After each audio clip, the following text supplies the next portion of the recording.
জীবনে কেউ কখনো হারে না, হয়তো জেতে, নয়তো অনেক কিছু শিখে। মানুষের জীবনে অনুশোচনা করার মতো অনেক ঘটনাই থাকে, যা নিজেকে তিলে তিলে পুড়িয়ে মারে। আবার কিছু ক্ষেত্রে এর উল্টোটাও ঘটতে পারে।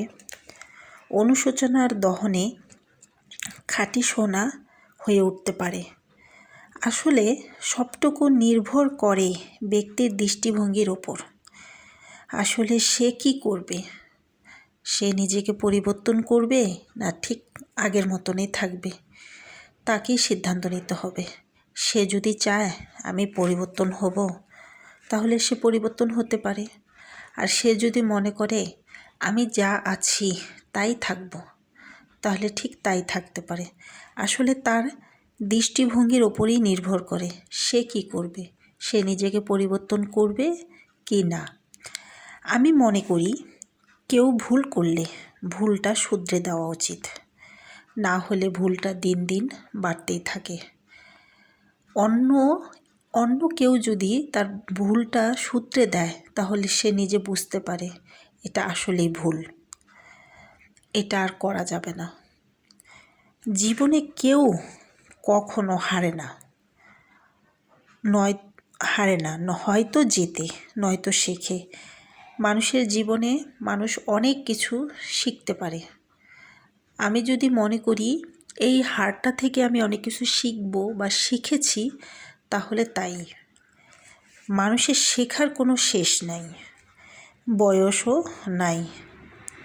ছোট থেকে মৃত্যুর আগ পর্যন্ত আমরা প্রতিনিয়ত শিখতে থাকি, শুধু শিখতেই থাকি। আমরা জন্মের পর থেকে আজ পর্যন্ত অনেক কিছুর ওপরেই পর্যবেক্ষণ করি, অনেক কিছুই অর্জন করি। আমাদের উচিত ভালোটা শেখা, খারাপটা বর্জন করা, ভালো মন্দর ফারাকটা বোঝা, কোনটা ভালো কোনটা মন্দ। ছোটরাও ভুল করে, বড়রাও ভুল করে। ছোট থেকে বড় সবারই ভুল ত্রুটি হয়, সবারই ভুল ত্রুটি শুধরে নেওয়া উচিত, নিজেকে পরিবর্তন করা উচিত।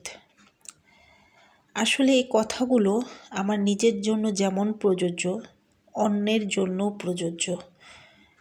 আমাদের প্রতিনিয়ত অনেক কিছু শিখতে হয়, শেখার আছে, অনেক কিছু জানতে হয়।